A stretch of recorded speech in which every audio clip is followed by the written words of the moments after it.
Welcome to the Active Life Movement Screen. I'm Dr. Sean Pastuch. Your coach put this movement screen in your program because they want to know how you move. They want to know how you move joint by joint. Forget about observing an overhead squat and trying to guess what's wrong. Your coach is being responsible. They want to see how every single joint that is relevant in your body is moving through these types of exercises. When you watch this movement screen, what we want you to do is send video to your coach. You can put it right here in Fitbot at the same angles that you see our tests shot from. So if you see the video being shot from the side, we want you to reproduce that video with yourself. If the video requires you doing something with a friend, grab a friend, set the phone up on something stationary or the camera up on something stationary, and make sure that it's filming again from the same angle and/or angles that we shot at in our demonstration video. When you're done with all of these tests, make sure you let your coach know how they felt. Was there any pain in the end ranges? Did anything bother you? Did anything feel weird? Your coach isn't going to be able to know these things unless if you tell them. Additionally, give your coach measurements. For example, how far are you from the wall on ankle tests? How far are you from the upright on shoulder tests? On wrist tests. We want you, whenever possible, to give your coach quantitative information so they don't have to guess or send you a message asking for it. Hope you guys enjoy the Active Life Movement Screen. This is standing lumbopelvic flexion. What we're looking for is to find out if the athlete can touch the ground when they just hinge at the hips and round at the back. So Veronica is going to keep her feet flat on the floor, her knees fully extended, and just reach down as far as she comfortably can. I'm just gonna come on back up. That would be full range of motion. So very important, when you cue this test, you're going to tell people, knees straight, reach down as far as you comfortably can. That's all we want you to tell people. If you start telling them, reach down and try to touch the floor, try to touch your toes, whatever it might be, people will find a way to cheat the test. We don't want that. Straight legs, reach down, try to touch the floor. Touching the floor is full range of motion. This is standing lumbopelvic flexion. This movement test is called ankle dorsiflexion. So what you'll see is that we've set a line on the ground. The front of this line is 4.5 inches, and in this case, the back is about 5 because this piece of tape is about 1/2 inch thick. If you use an inch thick piece of tape, you'll have 4.5 and 5.5, and you can measure men and women on the same piece. So Veronica, full range of motion for you is gonna be 4.5 inches from the upright. So what we're gonna do, set her up, no shoes on. Toe is going to be towards the end of the tape closest to the rig, and all she's going to do is bend this knee, try to get her knee to the upright without her heel lifting off the ground. You can see her heel is still down. Now, come on back out. Let's just go ahead and do that one more time. Go ahead one more time for him. So that represents full range of motion. So Veronica's demonstrating that she's a bit of a show-off. She can go even past the rig, which is great. In some cases, people will come up a little bit short, so can you show me what short would look like on this, Veronica? Go ahead and now stop there. Now your heel starts to lift off the ground. Okay, that's fine. What we would have those people do, stand back up, we would let them know that they have full range of motion, but that we want to get an exact number. If you have access to tape, bring their foot a little bit closer and keep going until you find the maximum range of motion that they can go on each side. This test is called ankle dorsiflexion. This test is called kneeling butt to heel. It's very simple. We're just looking for passive knee flexion and ankle plantar flexion. So all Veronica is going to do is start in this tall kneeling position and sit back until her butt touches her heels. One of the things that we want to make sure people will do when they do this test to make sure it's standardized is, come on back up, Veronica. Make sure the big toes are touching for me in the back, please. Now that the big toes are touching, we're not going to miss our butt with our heels. Our feet are not going to be too wide. You're not going to be confused on the test. All we're looking for is, again, go ahead and sit back down into the heels. 2 points of performance here. Is the butt touching the heels on both sides? And is there any space underneath the ankle? If there's a lot of space underneath the ankle where you can get your hand all the way through, we're going to be limited on our plantar flexion through the ankle. If there's any difficulty getting the heel to the butt or the butt to the heel, we have limitation in our range of motion for knee flexion. This is kneeling butt to heel. So this is prone heel to butt. So we're going to have our athlete, Veronica, lying on the floor. Hands can be wherever they want. And all we're going to do is we're going to come in, grab the front of the ankle, and we're going to drive the heel towards the butt. always ask the person you're working with, is there any pain? Do you need me to stop? If you do, let me know before we start, right? Have a safe word. Because this is a test, if they already passed the kneeling test, this shouldn't be a problem from a knee perspective, but there might be some stuff going on in the back or in the hip that you want to be cognizant of. So again, I just grab the leg and I'm driving the heel towards the butt. First thing we're looking for, does the heel touch the butt? In this case, the answer would be yes, that's a full range of motion. Now I'm gonna have you come in a little bit tighter with the camera. We're gonna look for something else. Do you mind if I pull your shirt up? So we're gonna pull the shirt up a little bit, and these pants are perfect. We have seams that you can see.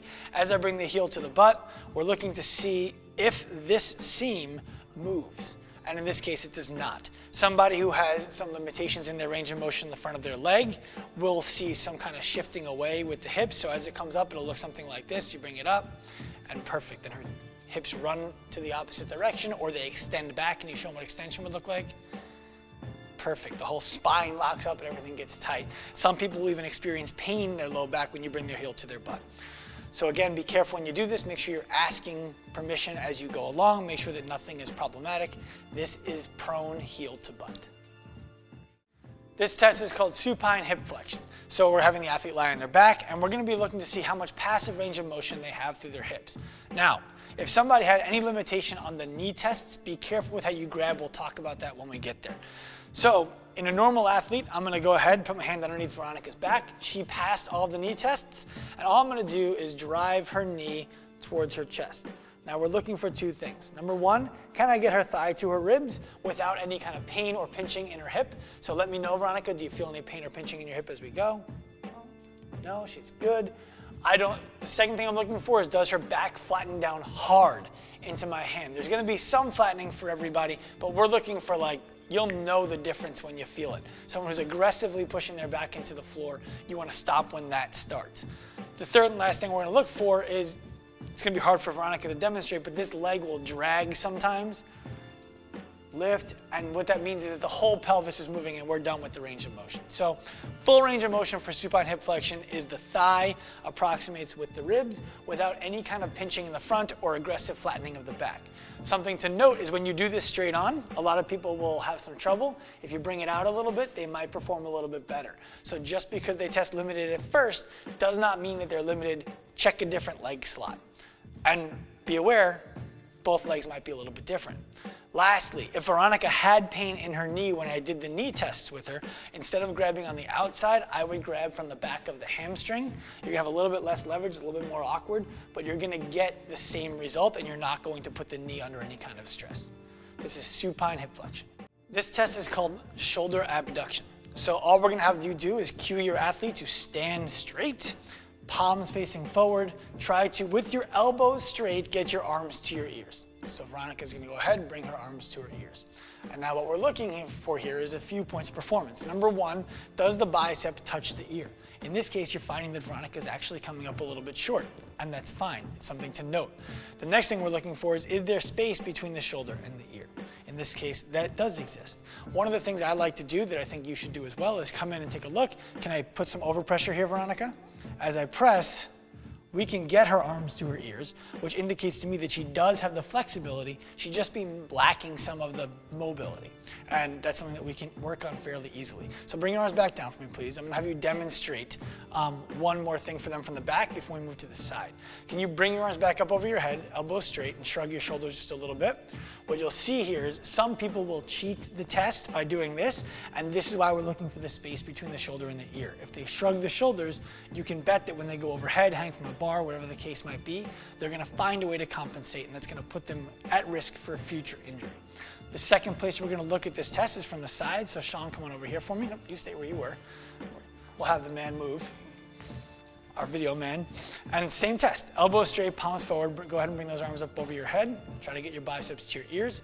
And what we're looking for here is, does the athlete cover their ear with their arms? What we'll see sometimes is people will compensate by bringing their arms forward, because if you're forward, try to bring them closer to your head now, Veronica. Much easier for her to get there. It's a totally different arm slot. So the two things that we're looking for, do they cover their ear? And in this case, that would still be fairly full. But do they cover their ear? Do they get their arm to their ear with their elbow straight? This is shoulder abduction. This test is called shoulder flexion test. So we're gonna have our athlete lay with their legs straight out in front of them. And all we're gonna have Veronica do here is try to bring the knife's edge of her left arm to the floor over her head. Perfect. Bring it back down. Let's see the right arm. Great. Now we're going to watch both arms at the same time. The reason why we start, go ahead, both arms for me, please. The reason why we start doing this from overhead is we want to make sure that the width here is reasonable. It should be jerk width, pull up width, or closer. Any wider than that, and we're not really testing shoulder flexion anymore. So we're going to move from overhead, and we're going to come to the side. And now what we're looking to see is there a discrepancy from side to side? So go ahead and bring both arms up overhead again for me, please. And we're looking to see, do both of them touch the floor? Now, if you're standing on one side, it might be hard to see both, but if you have an arm that's up like this, then it's going to be pretty clear to see. The second thing that we're looking for is, did they get this range of motion through their spine? So please try again for me, Veronica, both arms. And as you come up, just show them what it would look like to extend your spine. So she extends, extends, extends. You can reach your arm all the way through, and now she's got her hands to the floor. If this is happening, this is a limited test. Full range of motion is that both fingers on both arms touch the ground. Go ahead. And there's not space underneath the spine. There might be a little bit that you can wedge your fingers into, but you're certainly not sliding your whole hand through. This is shoulder flexion test. This test is called a wrist extension. Of course, you're going to test it on both sides. We can use tape just like we would use for the ankle test range of motion. And we're going to put Veronica's fingers on the edge of the tape, which we've already pre-measured to be 4.5 inches. That's our full range of motion for women. What we're going to have her do is lock her shoulder blade back and down so that it's not moving. And we're going to have Veronica with a straight elbow. Very important that the elbow is straight. You notice there's no bend to it. She's going to try to tilt her body forward and bring her shoulder to the rig. That's full range of motion. If her heel of the hand lifts off the floor on her way in, she's going to be limited in this if you set her up at 4.5 inches to start. For men, it's going to be 5.5 inches for a full range of motion. Watch for people who are going to cheat this test a little bit by maybe twisting their body and trying to get their shoulder to it. So again, we want to make sure the shoulder is back and down. And all we want to tell them is elbow straight, tilt your body forward until your shoulder touches the rig. Any more than that, and they're going to try to cheat the test. This is wrist extension.